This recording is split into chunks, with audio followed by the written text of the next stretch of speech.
I am Gunat Franz Tumampok, and I will be introducing to you the numerous researchers who proves that digital storytelling can bring benefits to students and to individuals. The first researchers are Olivia and Bidara 2017. According to them, digital stories are very helpful because they help develop understanding individual experiences and perception of real world among learners. They have proven that by digital storytelling, we can express our emotions, we can share our experiences on that moment or on that day, and it helps us to understand and get information about the happenings of surroundings. The second researchers are Rong and Nor 2019. For them, digital storytelling was able to improve kindergarten pupils' achievement in moral instructions. They have done their research in Oya State, wherein they have proven that digital storytelling can help individuals to be more knowledgeable and understandable, even the little learners. According to Lenit et al. 2019, digital storytelling is a valuable and ethical research tool to engage in collaborative research. According to Australia True Woman at Risk, Mark Drury and Alterio 2000, digital storytelling is a pedagogical tool that provides student-centered learning strategies based on learners' engagement, reflection, project-based learning, and the effective integration of technology into instructions. Lastly is Giles 2005. According to Giles, digital storytelling enables teachers to elucidate certain complex topics in a simple manner and create real-life or problem-solving situations where learners get actively involved.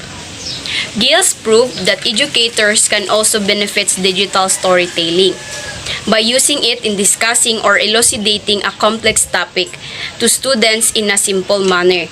They can also use it to conduct an activity where all students can actively involve. In addition, Portugal also proves that the use of digital storytelling among secondary school students encourage multimodal literacy. While in southern Taiwan, digital storytelling technique improve elementary school students' learning motivation, problem-solving competence, as well as their learning achievement. Now let's proceed to the different storytelling tools that exist according to Kinapin 2018. Number 1 is the Stellar app. This is a free storytelling application developed by Mombo Labs in the year 2014. This will let you create photo and video stories with an emphasis on design. This app will allow users to combine text, images, and videos to create a visual and virtual storybook that can be shared across many social media networks. I know you are all familiar with the app called Instagram. We often make our stories there and shared it to our social media accounts like Facebook, Messenger, or whatever. Just the same with the Stellar app, we make stories about our experiences or happening based on reality and post it and either share it to our social media networks. I have provided 10 tips of using Stellar app. First, choose an engaging picture to use for your little page. Second, don't make your story long. Third, use text. Fourth, connect with the community. Fifth, choose the prime time or perfect timing in order to collect a lot of viewers. Sixth, hashtags exist on Stellar tool or use the most common hashtags. 7. Plan your story or review it before uploading. 8. Post regularly. 9. Link your Stellar to other networks. Number 10. Share. I thought I'd give you a little tutorial about the Stellar app, which is this one here. I've been using Stellar for ages, and it's just a great place to anchor your weekly photos or a project of photos. It's just a really good photo album place. It is a social place as well, so you can get followers and comments. But personally, I find it a really useful photographic document or sketchbook. So these are lots of stories that you can dip into. There are lots of travel stories on Stella. So I don't know, this is one about Asakusa in Tokyo, Japan. You can add text. Ooh, this is a nice one. And it's just a personal document. So like I said, these are lots of different ones. You can also go to the Explore page here, and there are all sorts of other ones that you can look at: food and drink, creative, they're all categorised. However, like I said, tend to use it as a sketchbook, a photo document, or a place to park a project, either a personal one or one I've created for someone. But what I really love are creating weekly snaps. And these are basically photographs that I've taken in the week. There may be all sorts of things, things that have inspired compositions on the table, I don't know, painting, films, anything I've seen that I feel is somehow useful visually. So this weekly snaps here has 37 pages, so I'm not going to go through it all, but basically, yeah, I've got flowers, things that I'm out and about doing, a little video, turnip there, just quite liked it, found it interesting, the bike, Chelsea Physic Garden, pastels, again, stripes, funny little chair, buttons. So you can upload all sorts of things, as I said, but I'm going to show you how to upload a story, because some people say, oh, it takes ages, and I have basically used a template over and over again, so I can load one up as quickly as possible.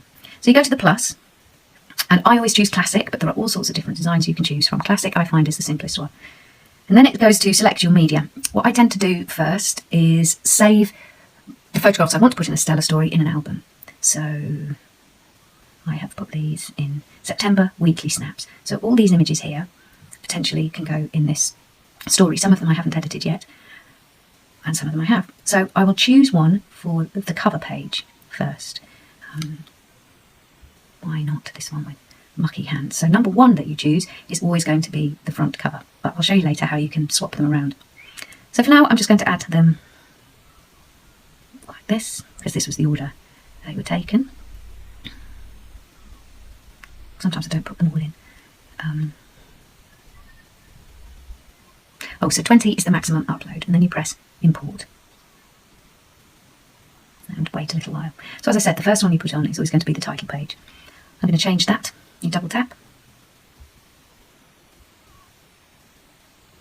You can change the font. I prefer it like that, but you have all sorts of different fonts you can use.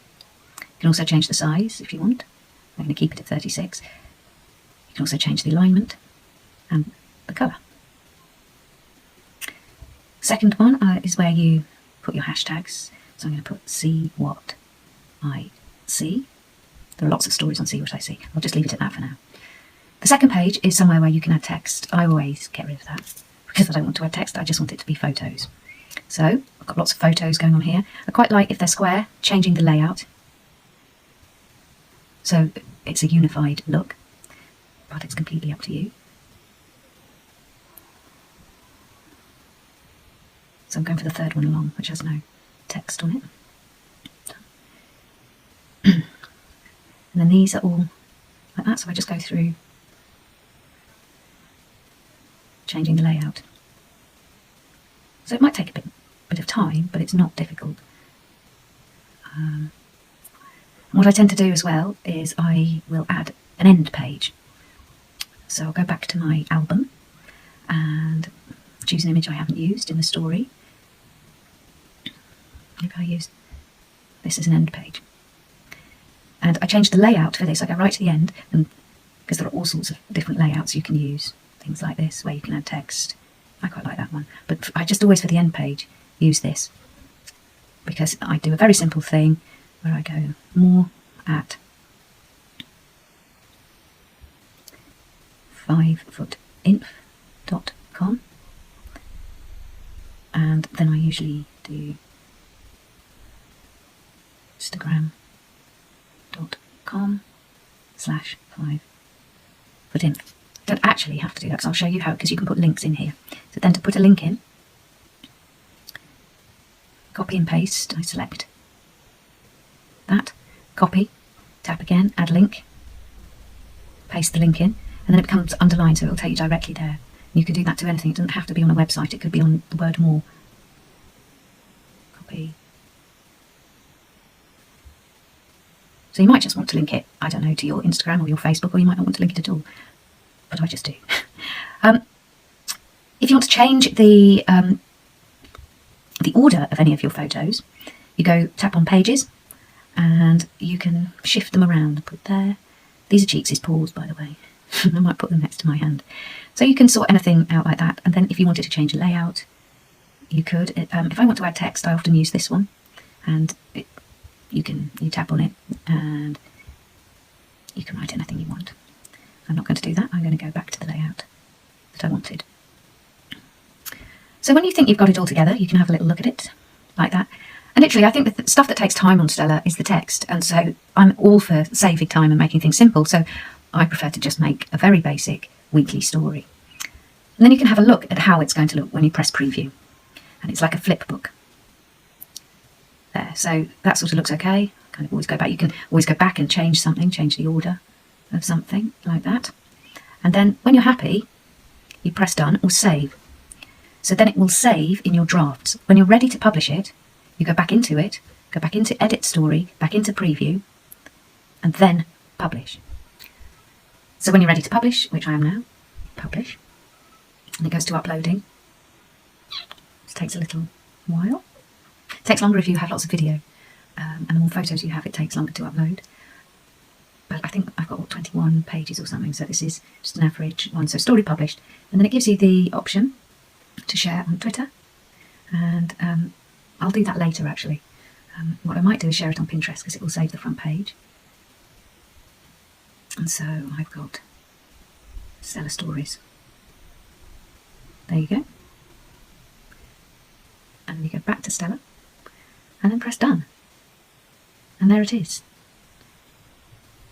It's within your stories, and then it's on the new bit of Where to Have an Explore of various other stories. But more importantly, you've got it saved there and you can go in and look through it. I hope this has been helpful, and it'd be great to see some of your Stella stories.